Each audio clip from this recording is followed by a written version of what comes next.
जमशेदपुर के घाटशिला थाना अंतर्गत कापागोड़ा स्थित भोलेनाथ ढाबा के पीछे गुरुवार की रात हुए पुलिसिया मुठभेड़ के संबंध में जानकारी देते हुए एसएसपी प्रभात कुमार ने बताया कि पुलिस को गुप्त सूचना मिली थी कि कुख्यात अपराधकर्मी साजन मिश्रा और नीरज सिंह उर्फ भागना अपने 8-10 साथियों के साथ भोलेनाथ ढाबा के पीछे एक साथ जमा हुआ है।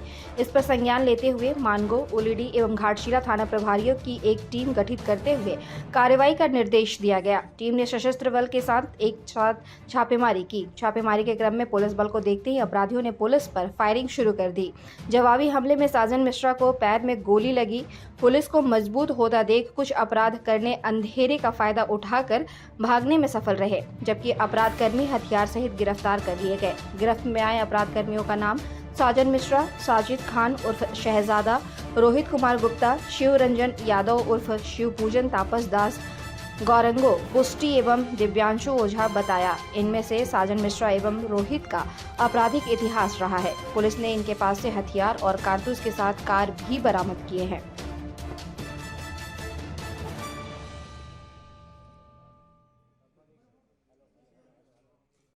कल जमशेदपुर पुलिस को एक गुप्त सूचना मिली थी कि घाटशिला थाना क्षेत्र में एनएच के किनारे एक ढाबा है जहां कुछ अपराधकर्मी बैठ करके कुछ अपराध करने की योजना बना रहे हैं। और उसमें ये भी सूचना थी कि उसमें कुछ अपराधकर्मी हैं जो जमशेदपुर पुलिस के द्वारा विभिन्न कांडों में वांछित हैं।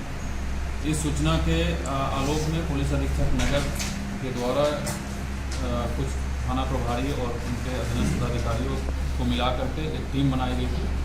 टीम के द्वारा जब उस ढाबा पर पहुंचा गया और उस पूरे ढाबा को घेरने के बाद वहां हलचल शुरू हो गई और उसमें से कुछ लोग जंगल की तरफ भागने लगे और भागने के क्रम में पुलिस को लक्षित कर फायरिंग भी किया गया। उसके बाद पुलिस के द्वारा चेतावनी देते हुए घेराबंदी करते हुए उनको रुकने का निर्देश दिया गया। फिर भी जब फायरिंग नहीं रुकी तो पुलिस के द्वारा भी जवाबी फायरिंग की गई है। और उसके बाद जब जांच पड़ताल किया गया तो उसमें से कुल 7 अपराधकर्मी को पुलिस पकड़ने में सफलता हासिल की, जिसमें से एक अपराधकर्मी को पैर में गोली लगी हुई थी, जिनको फर्स्ट एड वहाँ उपचार देने के बाद उनको एमजीएम में शिफ्ट किया गया। 1-2 अपराधकर्मी जो जैसी सूचना है तो भागने में सफल रहे हैं।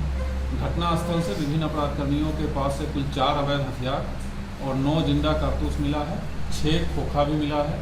उसके बाद जो पुलिस को लक्षित कर फायरिंग की गई थी उसमें से 2 पैलेट भी मिले हैं घटनास्थल से।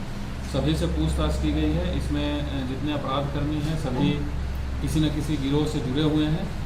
जिस अपराधकर्मी को गोली लगी है उनका नाम साजन मिश्रा के रूप में सत्यापन हुआ है और वो अभी जमशेदपुर पुलिस के 3 थाना अंतर्गत 5 कांडों में वांछित है। पहले से भी उनका आपराधिक इतिहास रहा है।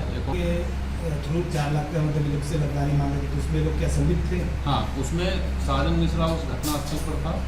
एक और अपराधकर्मी वहाँ था रंगदारी मांगने के लिए, जो भागने में सफल रहा है। और ये लोग उस घटना में अपनी सुरक्षा ध्यान नहीं दिए।